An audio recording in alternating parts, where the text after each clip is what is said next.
ঠিক এক সপ্তাহ আগে নিরাপত্তা ও প্রতিরক্ষা সহ ঐতিহাসিক এক বাণিজ্য চুক্তিতে স্বাক্ষর করে ভারত ও ইউরোপীয় ইউনিয়ন। প্রায় 2 দশক ধরে ঝুলে থাকার পর চুক্তি হয় এই অর্জনকে যখন ফলাও করে প্রচার করছে নয়াদিল্লি, তখন ওয়াশিংটন থেকে এলো সুবাতাস। গেল বছরের জুলাই মাসে ভারতীয় পণ্যে 25% আমদানি শুল্ক আরোপ করেন ট্রাম্প, যা কার্যকর হয় সে বছরের অগাস্টের প্রথম দিন থেকেই। এরপর মস্কো থেকে তেল কেনা বন্ধ না করায় ওই মাসেই অতিরিক্ত আরও 25% শুল্ক কার্যকর করেন মার্কিন প্রেসিডেন্ট। সব মিলিয়ে 50% শুল্কের বোঝা কমাতে বহুবার কূটনৈতিক প্রচেষ্টা চালায় নয়াদিল্লি।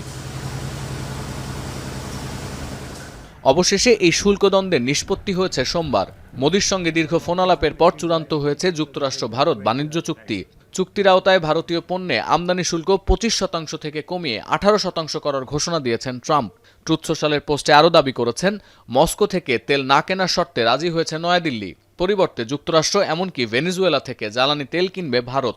হোয়াইট হাউস সূত্র নিশ্চিত করেছে, ফলে রাশিয়া থেকে তেল কেনা নিয়ে পেনাল্টি হিসেবে ভারতের পণ্যে অতিরিক্ত যে 25% শুল্ক বসান ট্রাম্প, তাও বাতিল করা হয়েছে।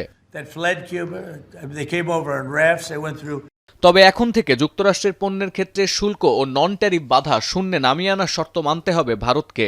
পোস্টে ট্রাম্প আরও যুক্ত করেছেন, বাণিজ্য চুক্তির অংশ হিসেবে ওয়াশিংটন থেকে জ্বালানি, প্রযুক্তি, কৃষি, কয়লা সহ $5,000 কোটি বেশি মূল্যের পণ্য কেনার প্রতিশ্রুতি দিয়েছে নয়াদিল্লি।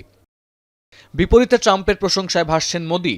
শুল্ক কমানোয় 140 কোটি ভারতীয়র পক্ষ থেকে মার্কিন প্রেসিডেন্টকে ধন্যবাদ জানিয়েছেন তিনি। এদিকে যুক্তরাষ্ট্র ভারত বাণিজ্য চুক্তির খবর প্রকাশের সঙ্গে সঙ্গে চাঙা হয়েছে মুম্বাইয়ের শেয়ার বাজার। সোমবার বড় দরপতনের পর মঙ্গলবার সকাল থেকে বম্বে স্টক এক্সচেঞ্জের সূচক সেন্সেক্স 1 লাফে বেড়েছে 3600 পয়েন্ট পর্যন্ত। পাশাপাশি 1200 পয়েন্ট পর্যন্ত সূচক বেড়েছে নিফটি 50-ও। সতীর্থ কর্মকার, এখন বিশ্ব।